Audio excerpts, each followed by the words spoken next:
your cell phones, make sure they're off. John Keith has our invocation. John? Let's pray. Lord, teach us to pray. Some of us are not as skilled at the art of prayer as others, but we do our best. Our prayers are with Ann Walker in the sudden death of her husband, David. There are many in our club who are dealing with issues of health, terminal illness, family members who are no longer capable of caring for themselves. Give them patience and understanding. We would not be ignorant in our prayers and, like children, make want lists for you. Rather, we pray that you will give us only what we really need. We would not make our prayers the importuning of you, an omnipotent God, to do what we want you to do.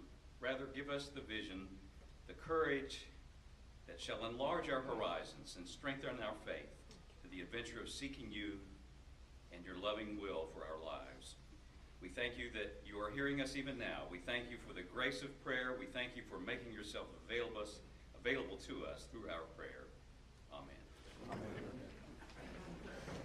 Thank you, John. If y'all would remain standing just for a moment and repeat the four-way test with me. It's up here on the board for a little cheat sheet for you. The four-way test is things we think, say, or do. Is it the truth? Is it fair to all concerned? Will it build goodwill and better friendships? Will it be beneficial to all concerned? Thank you. You may be seated.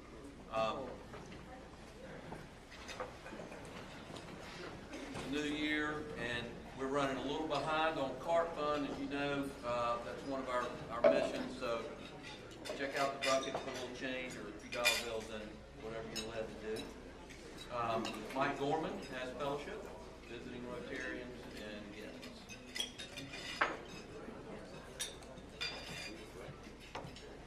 Thank you, President Howell. Welcome everyone to a good Monday Rotary Day.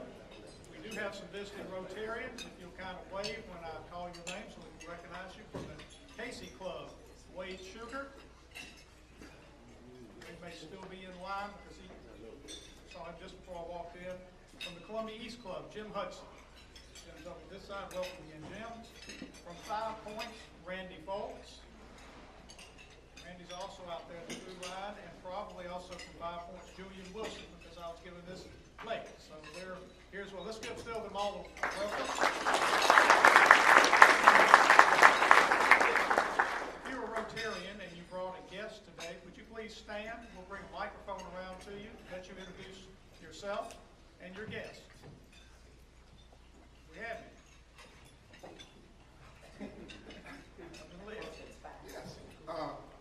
I'm Leo Richardson, and I do have two of our fraternity brothers that's here.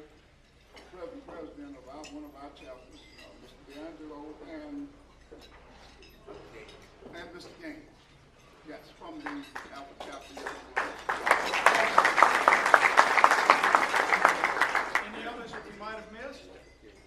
Not everyone have a great week. Thank you. Okay. I know some of you will be disappointed. Some of you will not. Rex Wilson has health and happiness. Rex? I'm guessing he's still out there gathering information.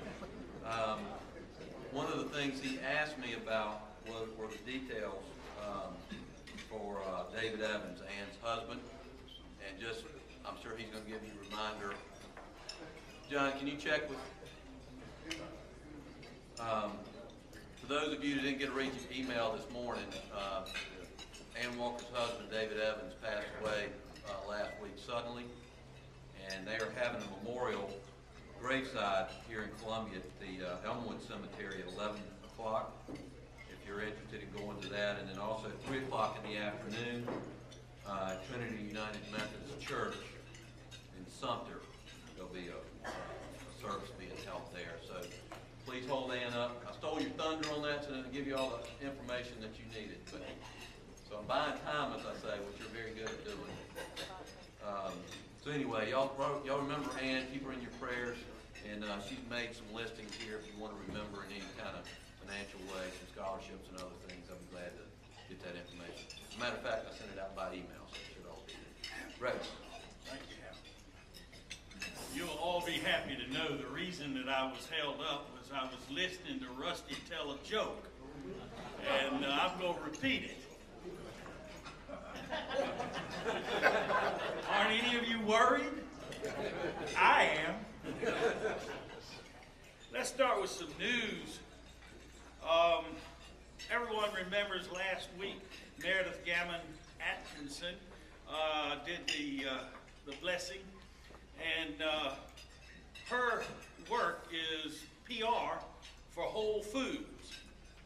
And Whole Foods on Wednesday of this week, January the 15th, is going to donate 5% of all sales to the Gills Creek Watershed Association.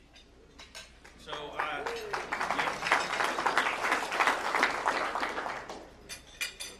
now this is found on the Rotary Rotarian of the Year award. Libby Gober showed it to me, and I want to read it. A wise woman was traveling in the mountains and found a precious stone in a stream. The next day she met another traveler who was hungry, and the wise woman opened her bag to share her food. The hungry traveler saw the precious stone and asked the woman to give it to him. She did so without hesitation. The traveler left rejoicing in his good fortune. He knew the stone was worth enough to give him security for a lifetime. But a few days later he came back to return the stone to the wise woman. I've been thinking, he said, I know how valuable that stone is, but I give it back to you in the hope that you can give me something that is far more precious. Give me what you have within you that enabled you to give me the stone. I thought that was so nice. Now, some bad news. If you've already, this is what, January 13, if you've already broken all of your New Year's resolutions, I think probably most of you have, I have some explanations for that, some reasons why you may have. First of all, you can't really afford your resolution. Now, you know, if it's a hobby or losing weight, you know, there's a strong chance by now that you've realized it's going to cost more than you've got. After all, you drew up that resolution when you thought Aunt Mary was going to leave you some money. Another reason we don't make our resolutions is because it's too cold. I mean, if, as we talked about a second ago, due to the aforesaid poverty, you can't get in a gym, and it's awfully cold out there. Another is you're hungry. Your Christmas-trained stomach, I know mine at least, has really made it easier to eat more. And so it's terribly hard to eat carrot sticks and grapefruit when you're in the new year anyway and it's cold outside. I'm not going to do any more of those. They weren't there.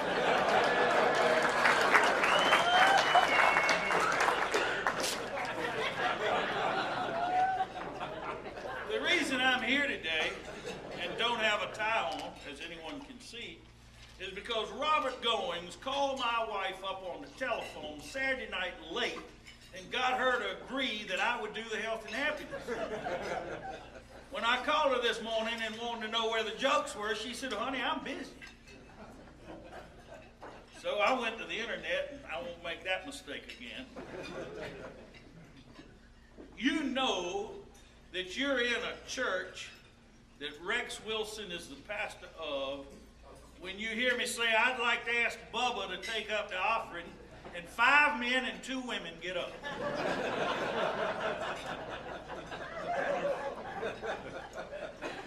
When we hit those high notes on the organ, boy, the dogs start to howl at me. I tell you, the internet's not worth eating. What did the Auburn fan say to the Alabama fan? Have you got a second? I want to run something by you. Thank you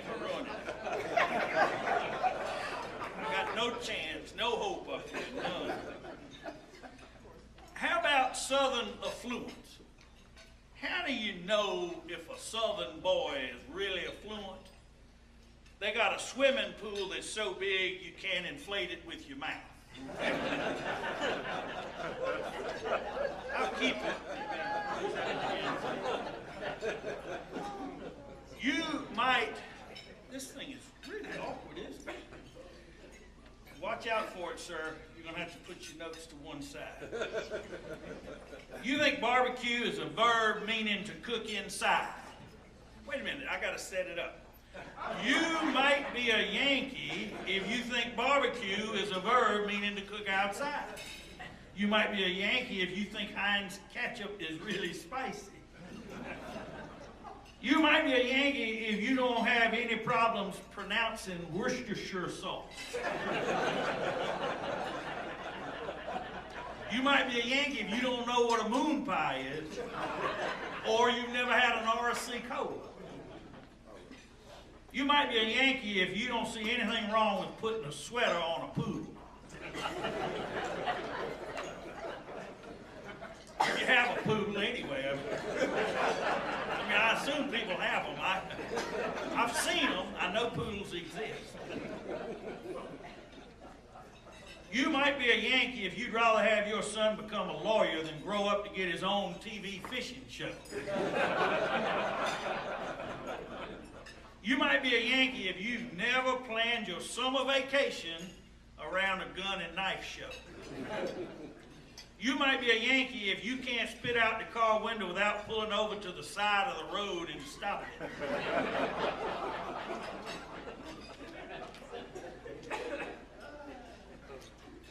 I'm afraid to tell them I'm about to wrap it up. They'll start clapping. That's not my day. The next time Paula says yes to Robert Goins, I'm going to kill her. And then she didn't have time to help. All right, here we go. This is good. A good old boy is heaven. Everybody gets a free pickup truck that runs and sounds like a NASCAR racer, and there's no speed limit. Good old boy is purgatory. Everybody gets a free pickup truck that runs and sounds like a NASCAR racer, and there's no speed limit, but it's always rush hour and the traffic is bumper to bumper, going 5 miles per hour.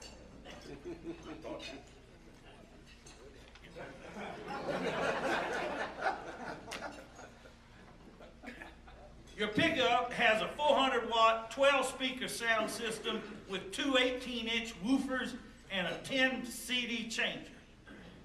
In purgatory, your pickup truck has a 400-watt, 12-speaker sound system with 2 18-inch woofers and a 10 CD changer, but the only CDs available are Beethoven and Lawrence Welk. In good old boys heaven, the Big Steer Bar and Dance Hall is open every night, all night, and the band never takes a break. In purgatory, the Big Steer Bar and Dance Hall is open every night, all night, and the band never takes a break. But do you want to listen to the Happy Yodelers Polka Band? You're in good old boys heaven if it's always hunting and fishing season, no licenses are required, and there is no bag limit. In purgatory, it's always hunting and fishing season, no licenses are required, and there is no bag limit.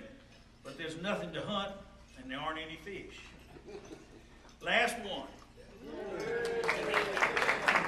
Yeah, me too.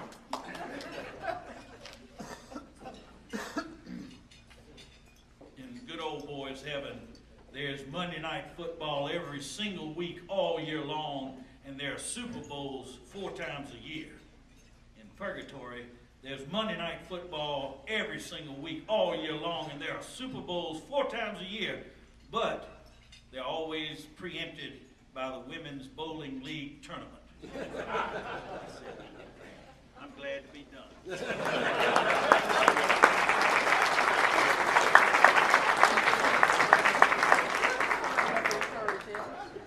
Thank you, Rex. That was very well done on short notice, and it doesn't really matter what you say up here, just that you get up here. Okay, the foundation moment. Roger Stroop has some special recognitions. Roger?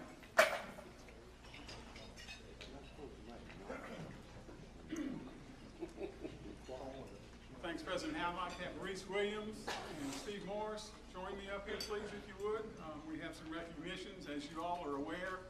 The Rotary Foundation, our Paul Harris Fellow Awards are for those who have donated $1,000, either in one chunk or $100 a year, as we ask you to do, or more to the Rotary Foundation. That money goes, as you know, for worthwhile projects around the world, from water projects to Polio Plus, to educational buildings built in countries throughout the world. So we have two recognitions today. I'm going to ask President Howe if he'll go down and do the pins. And I took them out of the box, but that's always a trick. And so we have, these are first-time recognitions for D. Reese Williams III and Stephen Frampton Morris.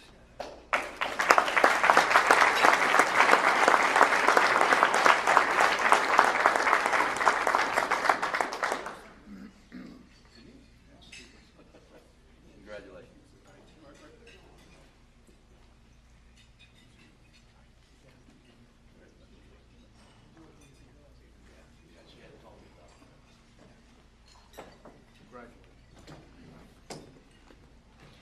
Just as a quick update, as you guys know, we made a little bit of change this year in how we raise money for the foundation. We ask you to give in your regular monthly billing, and so we're right on track for our goal for the year, as long as we do the same thing in the second half of the year we did in the first. So thank you for that participation. We're very grateful. We do not yet have updates on the Scholarship Foundation from the fall. We had a lot of 990 work and other things, but we are moving right along in all of our fundraising activities. So we appreciate y'all's participation and action and all that. Okay, without further ado, Leo Richardson will come up and introduce our guest speaker.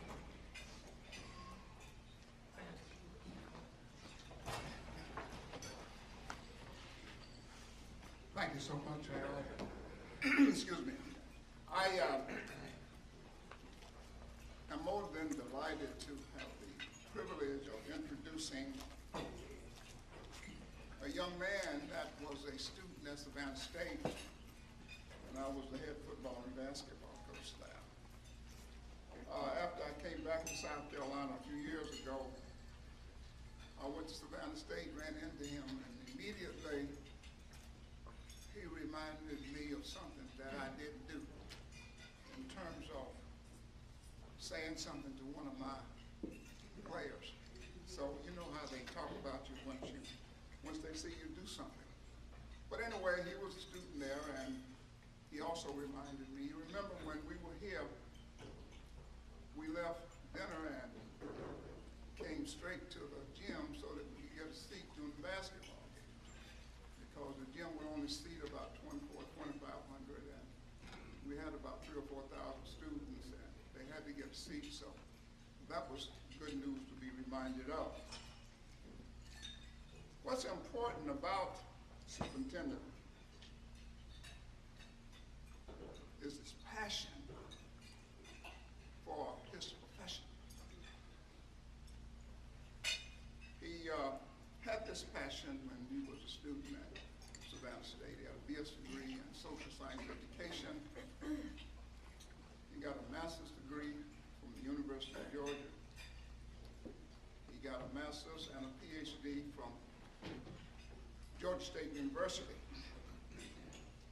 Once he got those, he did work in the Chatham County Public Schools, where he was assistant principal and a teacher there, and I did not know that he was also a coach while he was in Savannah.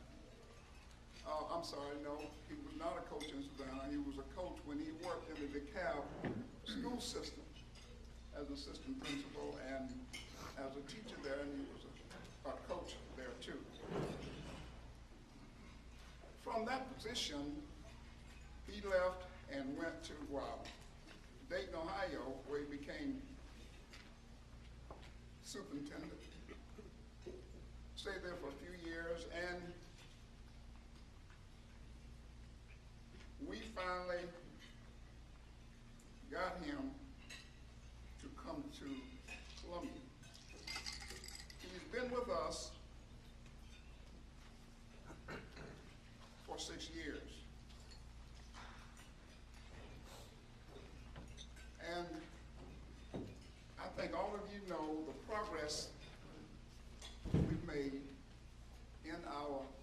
system since he's been here.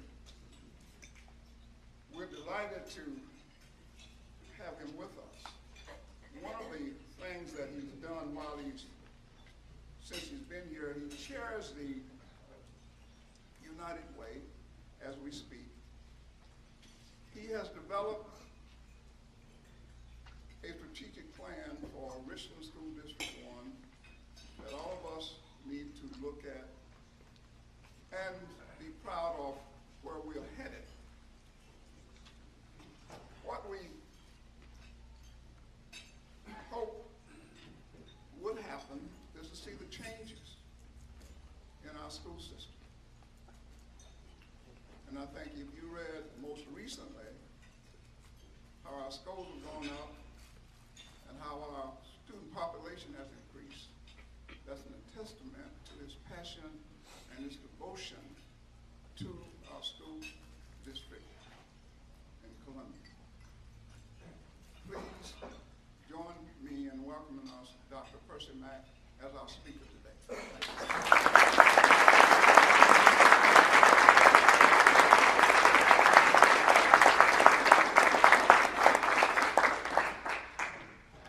Good afternoon.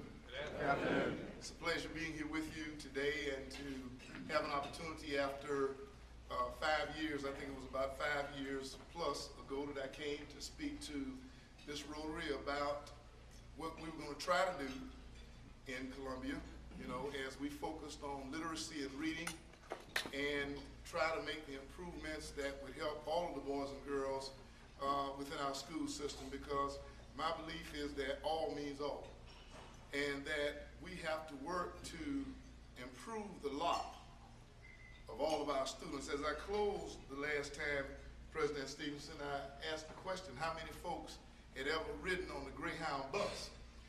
And you may recall that. And several people raised their hand and said they had ridden on the Greyhound bus, either going to college or, going from one community to another. And I shared then that now you don't have to ride on the Greyhound bus. You can drive your car, do the things that you want to do, or if you want to, ride the bus. As I did when I first came to Columbia, I rode the bus to Atlanta because I had to get my car, and so I rode the bus down there to get it. And it brought a realization to me that, we are who we are. And we do the things that we need to do to be successful in it. And if it were not for people like Coach Richardson and others, who at Savannah State College then, now university, who took the extra time to work with many of us, this superintendent would not be standing here before you today. And I've never forgotten that there were those who helped me. And if you're sitting in this room and if you're successful, there was a teacher somewhere during the course of your time who inspired you. Now, there may have been some that discouraged you. There may have been some that disciplined you. There may have been some that have just not cared one way or the other. But for the most part, I would say you had one that saw in you, in many cases, what you didn't see in yourself. And that's why education is so important. And as our individual came up to give the invocation today, I was sharing with some of you that my daughter just delivered prematurely. And it has been a struggle for my family for the past 3 weeks. It's been kind of touch and go in a lot of cases. But, when I think about last Sunday, when I left Atlanta, and yesterday, when I left Atlanta, I'll tell you, standing here today, there's a God that goes beyond what sometimes they say will take place in the hospital. Because when I left last Sunday, I didn't know if I'd be going back to a live grandson when I went back on Wednesday. But when I went back on Wednesday, I saw the miracle that had taken place. And I'm very thankful. And I don't have a problem saying it wherever I go, never have had a problem, won't have a problem. And if it offends anybody, I apologize. But I have to do what I have to do. But going back to Richland 1, let me say to you that we have a school system in Richland 1 that's on the move in many, many areas. Do we have our struggles? Yes, we do. Will we have our struggles? Yes, we will. We're a school district that has about 70+% free and reduced lunch. We're a school district that has about 15% special needs children that we have to work with. We're a school system that has a lot of transient movement within our population. But in spite of it all, we have done the things that we needed to do to begin what we feel is a road ahead for this district.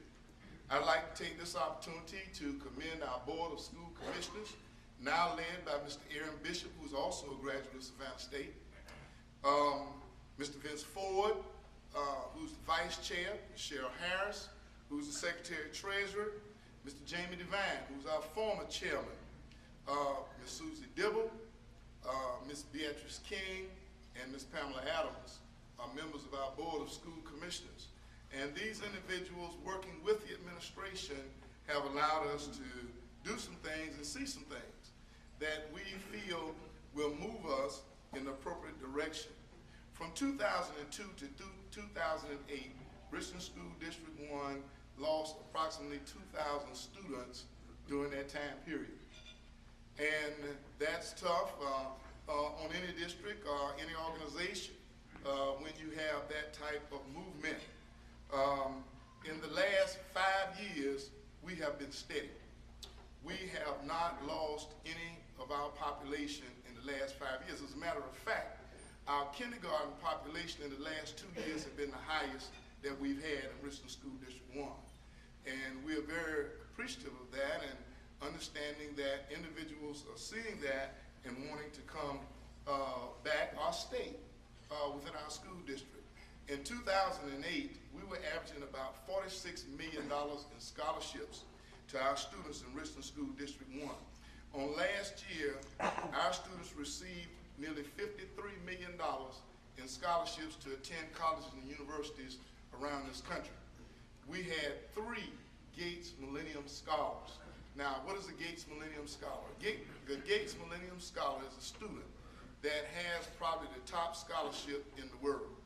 This student receives at least a $1 million scholarship in which they can stay in school as long as they need to, and it will be paid for by the Bill and Melinda Gates Foundation.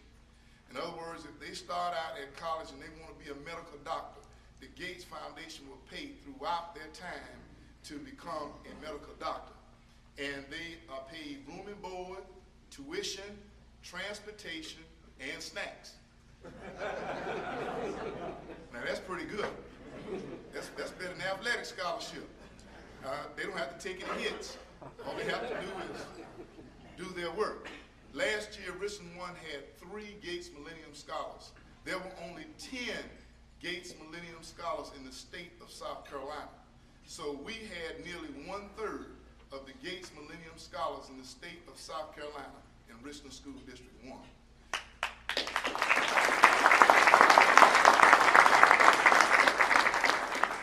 And these students, for the first time of our Gates Scholars, because we usually average about 1 a year, but we have moved up to 3 and we're looking to try to double that number. The group that we had last year was the first group that went out of state to go to college. Normally they go to USC, Clemson, or Furman is where they've gone to school of the last group of our scholars. But this group went to, we had one go to Spelman, one go to Duke, and one go to Wake Forest. So I told my folks we had to work at getting them back in state. But I think they heard us when they said that they get transportation paid for. So they went out of state so they could get plane tickets, I think, to come back to Columbia, because the ones who stayed in state, I guess they must have only gotten gas money. Because Columbia is so close to everywhere, You wouldn't have to fly to do that. You know, we had, as our numbers of students stabilized, we were able to reduce it to some degree our workforce. Our workforce was about 4,500, and we reduced that workforce to about 4,200. And in doing so, we didn't do any layoffs, we didn't do any reduction of pay, and we didn't do any furlough. We worked smart. We saw what was getting ready to happen, and we started early to really get our workforce where we needed it to be. Because in 2008, the per pupil funds that we received from the state was $2,400. Our per pupil fund today is about $2,100. So you can see over 5 years, our funds have gone down, but if you check your utility bills, I think you find that they have gone up. So we've had to do some things within our school district to ensure that those types of things would take place. For the 25th consecutive year, Richland School District 1 has received a AA+ credit rating. It's the highest credit rating that a school system can receive in the state of South Carolina. So that has worked very well for us in that when we have to go out for bonds and other things to support our efforts, we can get the lowest interest rates because our credit rating is very, very, very good. And that's important, you know, in moving forward. You know, one of the things that we struggle with within our district is the homelessness. You know, we service on a yearly basis about 1,200 homeless students in our community.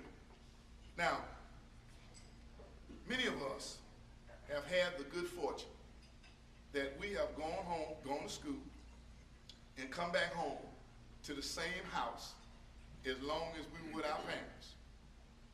Gone to school, come home to the same house as long as we were with our parents. We have students in our school district, when they go home, their parents are gone. Because the parents are in a situation where, in some cases, they might not be able to take care of 4 kids. They might be able to take care of 2. So the oldest 2 are on their own, are on us to try to work with them and do what we can to ensure. Now, for some of us, that's unimaginable. We can't even imagine that. When I was a kid, we didn't have much. But I knew when I went to 605 West 46th Street, somebody would be there, you know. And when I left there, you know, I was able to keep my key so that when it was time to come home, I could come home without calling, you know. And for so many of our youngsters, that is not the case. And I want to commend organizations like United Way, who's chosen to make that one of their areas of direction, and that is homelessness. And I've been fortunate at this time to chair the United Way board and to look at how we can look at education, how we can look at homelessness, how we can look at health care for those who do not have it in our community.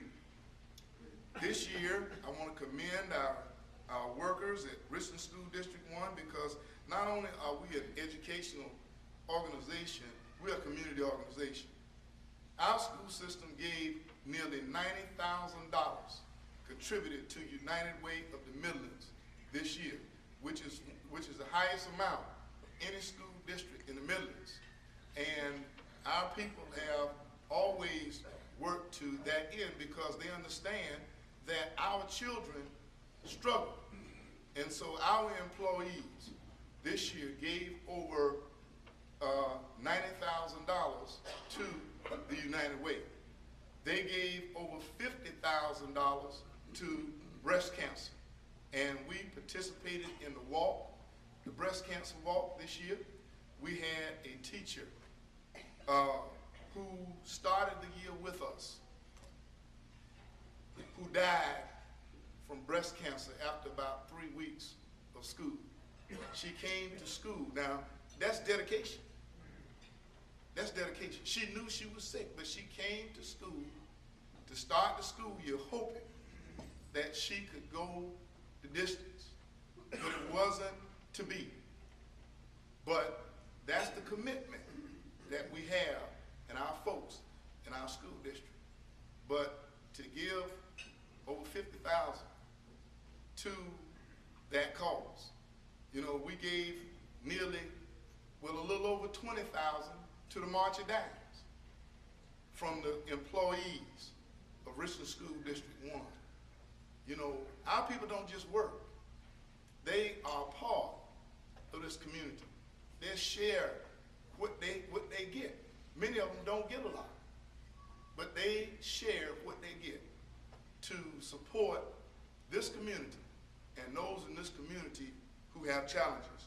And for that, we appreciate their work. As we looked at our results this year, you know, our results were the highest they've been in the past 7 years. Our ratings for the past 3 years, we've had an excellent rating 2 of the past 3 years, and which caused our absolute rating to move forward because our growth rating was continuing to move. We had 2 excellents and a good. And so this year, we moved out of the below areas into the average area, and we're going to be moving forward even more as we move forward. But it takes all of us, and I want to take this opportunity to thank this Rotary Club, not only as a club, but as individual members. As I look out and I see you, and I see what you do for the kids in Richland School District 1. I see what you do as parents. I see what you do as lunch buddies, as you come to read to our kids, because remember, literacy was what I put my a platform on when I came here to speak to you 5 years ago. And many of you have come out to our schools and been a part. Some of you have come out to our schools as principal for a day and have served to see how tough it is to be a principal. Some folks think it's easy. How many, if any of you served as principal today, if you raise your hand? I know we have some of them here. Yeah, it's a tough job. You know, all these folks say when they get ready to leave, principal, you can keep your job. You know, we won't be back. You know, that type thing. And, you know, but it's important to understand what happens within a school, because perceptions, people say, oh, they're out of control. Oh, they're doing this, oh, they're doing. No, they're not. And that's why one of the things I want to do as principal today was bring people in. We don't want you not to come. We want you to come. We want you to see what's going on in there. We want you to see that I have teachers that are doing all they can. I want you to see that our students might not have all of the resources, but they want it just as bad as the students who do. And that's important to know, because as taxpayers, you support our efforts. We are committed to the safety of our young people. We have an SRO in every school in Richland School District 1 to do the best we can to protect our children. Because when you survey parents, the number one thing that they want is safety. That's number one. Most people think they want academic growth, and no, they want you to bring their children home the same way that they sent them to you that morning. That's their number one. That's their number one. Now, yeah, they want them to get some academics while they're in there. I'm not trying to dodge that. They do. But they want them to come home in the evening, just like they left in the morning. And that's very important. So we have worked on that, and we have worked on some of our entrances. And those of you who have come, you've had to, you know, maybe give your driver's license. We want to make sure you hadn't had any issues before we let you up in there. So, you know, we apologize for any inconvenience, but we're protecting all the children. So that's important to us as well. We have a Challenger Center that we are using here in Richland School District 1 that's have been used by many of your organizations to do trainings and other things. You know, we have things here. Let me clarify some of what I'm saying. We have fine arts, we have athletics, we have clubs and extracurricular. Anything that our students need to leave this place with the understanding, Dr. White, my good friend from Midlands Tech, good Clemson man, y'all got Ohio State the other night, didn't you? Right, good deal. But, you know, that they can get anywhere from Richland School District 1, just like Dr. White says at Midlands Tech, they can get anywhere from here. And that is our goal, that all of our children will be able to do that. We've had students score perfect on the math SAT. Perfect, 800 on the math SAT. We've had them to score perfect on the English side, you know, on the SAT. Had 11 merit scholars this year, you know, and so, you know, we're a diverse school district. We're urban, we're suburban, and we're rural. We're one of the few school districts in America that can say they have all three. And we do in Richland School District 1, and we merged that. And we have some outstanding graduates who have come from Richland School District 1. Everywhere I've gone in this community, went out to Colonial Health to do some things for United Way. I asked everybody from Richland 1 to raise their hand. The room was raising their hands. You know, and so it is. Two major programs, and I'll stop for questions. Our diesel program that we started last year is a program at Haywood Technology Center where we train diesel mechanics. Now, a diesel mechanic, once they get all set up and ready to go, that's about $90,000. And we've had some of our employers over here that said as soon as they finish, we won't. Because there are not enough of them provided. And all of the local diesel companies have provided support for us. They've either given us equipment, they've given us some of their people to come and work with our students, and they've given us financial contributions for that. And for that, we're very appreciative. We have, our program is we're the only one on the East Coast, and we're one of 4 east of the Mississippi River. And we might have one of the best operating programs of the 4. So we're excited about that. We also have a health sciences magnet that has been co-sponsored by a lot of people, but primarily for mental health and Providence Hospital. Because that's at C.A. Johnson High School, and what we're trying to do, those children in that area live between those 2 hospitals. And our goal is if we can train them in those professions with other students, they don't have to leave to do well. Because the key, ladies and gentlemen, to academic achievement is quality of life. Think about it. Those people who have a good quality of life, their children usually do pretty well in school. They usually do pretty well in school. So if you can improve the quality of life for people, then they can improve the quality of life for themselves. Because if you can teach them to fish, they can for a lifetime.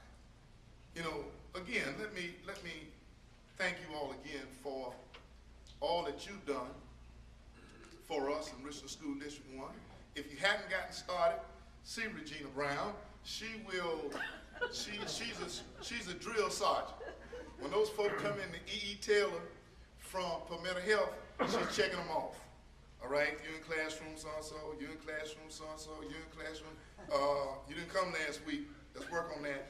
You know, but that is so important to the boys and girls, because here's the other part of it. If I can see somebody that I can be like later on, I got a chance. If I can see the CEO of a construction firm, Mr. Khan, I got a chance later on. You know, if I can see the president of the college, Dr. White, I got a chance later on. If I can see the CEO of Historic Columbia, Ms. Waits, then I got a chance later on to do what I need to do. Because each one of us in this room, at one time or another, was inspired. And our inspiration allows us to go as far as our imagination can take us. And so with that, I want to thank you for this opportunity. I hope that I've given you an update, but let me say this, in the last 5 years, Richland School District 1 has not stood still. We have moved the mark and will continue to move the mark. But the district can't move the mark by itself. It has to have other shoulders to put to the wheel to help to move that mark. But thank you so much. Mr. Stevenson, I'll stand here for questions. And if I can't answer them, then Coach Richardson will.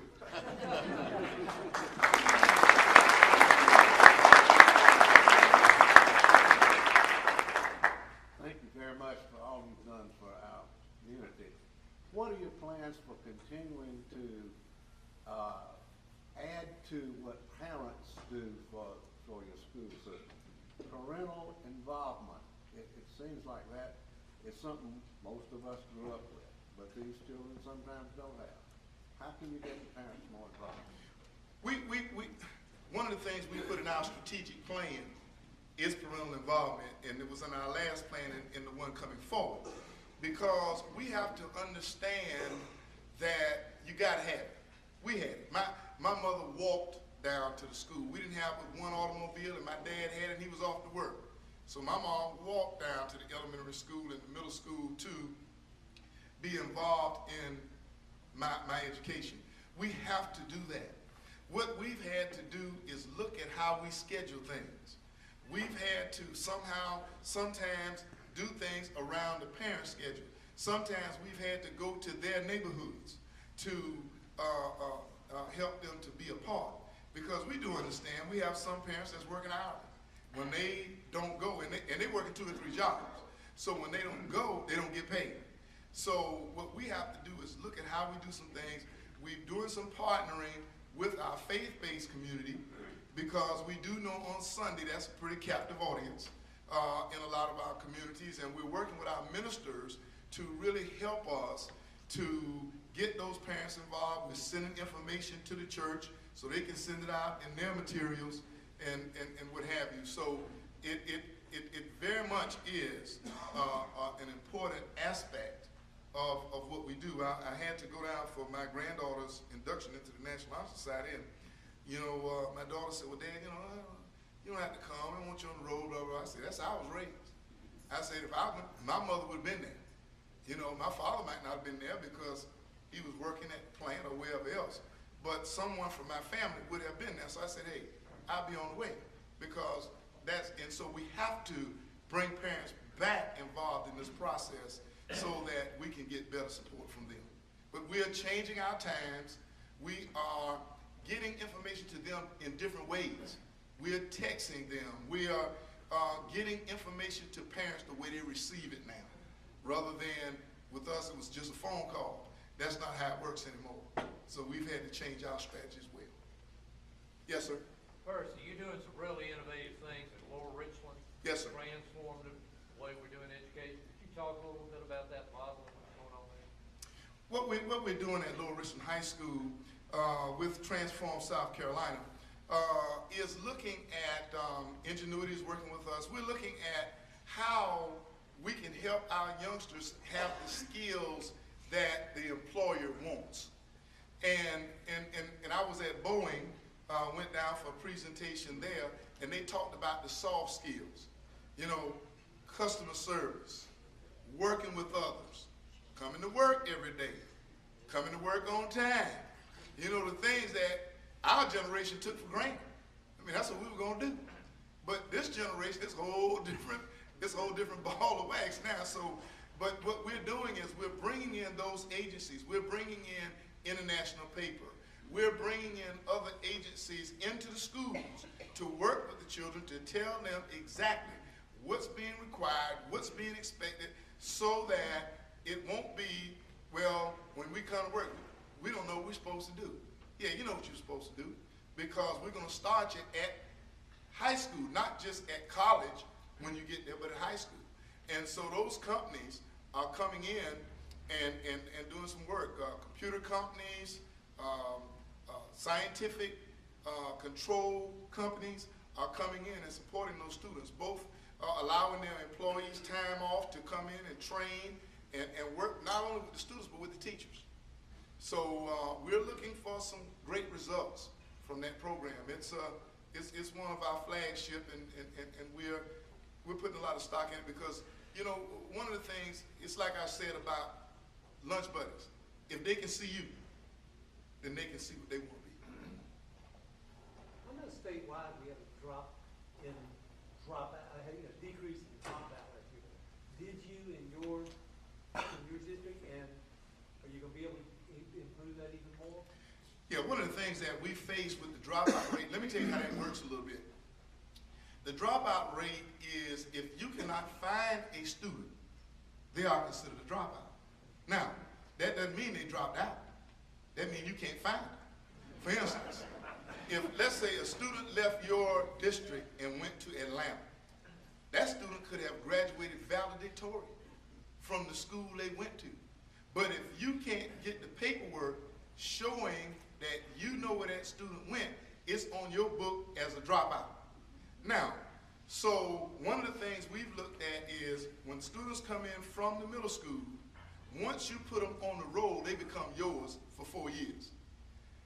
If they weren't at the middle school, you have to show up before we'll put you on the roll, because they might not have been able to find you your last 6 months at the middle school. But if we just roll you over, then we won't find you in high school either. So that knocks your rate down. So some of these things have changed. And I don't want to sound this way, but if a student passes away, we have to have a death certificate on our books to be able to not count that student as a dropout. So now that's tough to go to a parent and say, look, can we get a death certificate from you because we don't want your kid to count as a dropout. So some of these things that are in place now, you know, but above that, we have to do good teaching. We have to have good programs. We have to have enough everybody's not going on to college. So we have to have enough programs that will help our children to do that. But yes, we saw a substantial increase in our graduation rate this year, and we look forward to it increasing even more because we've had to strategize on how we end up not losing kids. And when I say losing them, losing contact with them, which counts them as a dropout as well. This gentleman, and I'll be back to you. Yes, sir. You said that when you came, literacy was an important part of your platform. Can you give us an update on the progress, particularly in the elementary schools, with the reading capability? What we've seen is a strong improvement in our elementary schools. We've seen about almost an 8 percentage point growth rate in our elementary reading scores than prior to us focusing on reading. And that's very important for us. You know, when you look at a percentage growth, that's hundreds of kids. You know, some folks say, well, that doesn't seem like a lot. Well, you're testing a different group of kids each year. You're not testing the same ones to come up with the same results. Some of them graduate, some of them move from second to third, some of them move from third to fourth because they start in the third, and so you move on. We've seen an improvement in our Dominee scores, which are our scores for our preschool kids before they hit the first grade, and some of them in the first grade. And we've seen a great increase in those scores, almost a 10% percentage point increase in those scores. So, and with that comes improvements in all the others. In every category, math, science, social studies, and reading and English, we have seen growth in every area because every test is a reading test. And so any assessment you take, you have to be able to read to be able to take it. So yes, we've seen improvement in all of those areas. Yes, sir. Last question. Dr. Mack, the teaching is the point you made a minute ago. It's really important.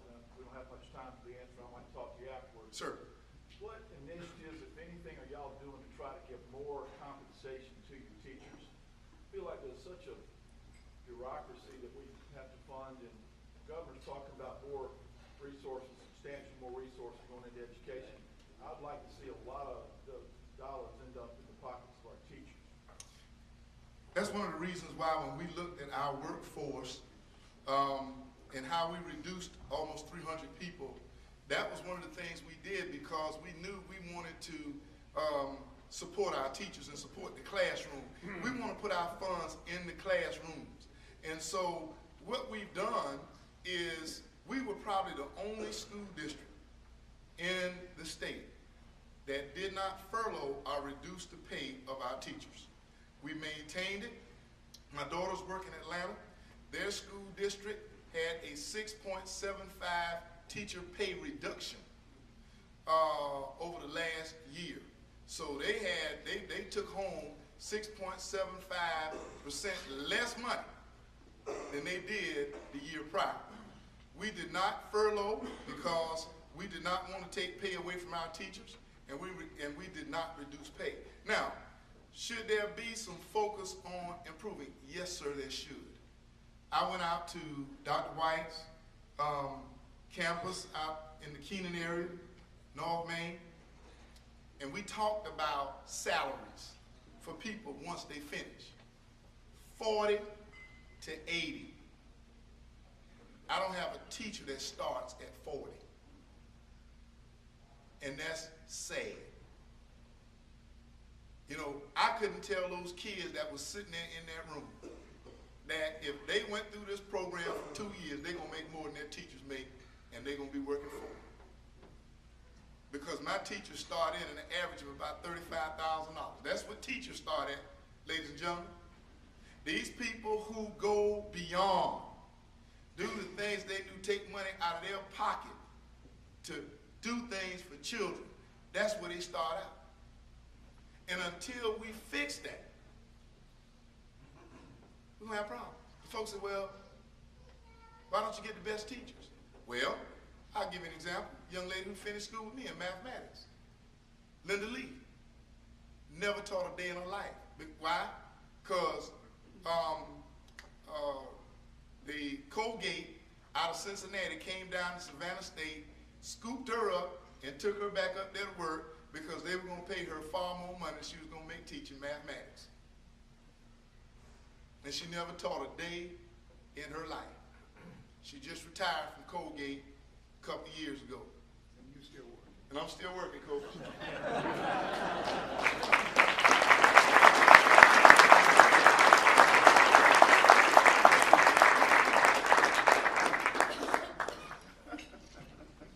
Okay, it is time. We will not sing. I want to remind you that we do not meet on Monday. It's Martin Luther King Day. We do, however, have an event next Wednesday. Please pay attention to your email. It's a social at the Woodrow Wilson House.